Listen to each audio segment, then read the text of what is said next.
Good grazing conditions mean the Greenfield Kilkenny herd are cleaning out paddocks well this week with no strip wires required. Cows are going into covers of 1400 kilos and cleaning them out to 200. The latest protein test is up at 3.78%, while fat percentage is bouncing around at 4.5%, and yield is between 22 and 23 litres per day. That's the equivalent of 2 kilos of milk solids per cow per day, on grazed grass only, with tetany prevention in the water. If mean calving date is mid-February, on average the herd are about 10 weeks into lactation. Of the 320 cows milking, there are 50 cows on once-a-day milking for the last 2 weeks. Why is this? Essentially, it means this subset of cows are under the ideal condition score required for breeding.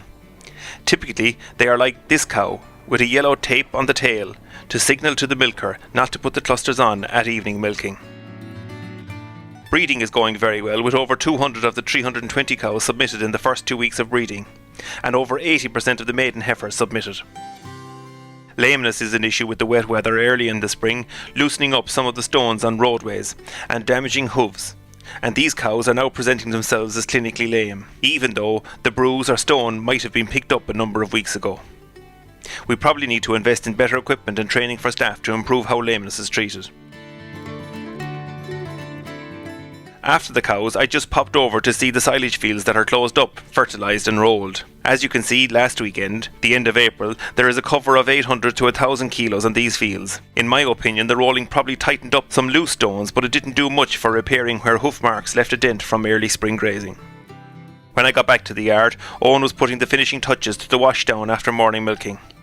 The pit walls, equipment, and close yard surrounds are all washed down after each milking with the high volume hose. The circular yard is not power washed down, and while it's not spotless after a run of the gate scraper, it is adequate to prevent cows slipping when they arrive again in the evening. Elsewhere in the yard, the silage pit is almost redundant but is still open. Normally when we have a chunk like this left over, it is knocked down when the first cut comes in, and then it is all sealed up. The calf shed is relatively empty, but some surplus heifer dairy replacement calves that have been sold are still holding centre stage. They are still on whole milk, nuts and a bit of straw or hay.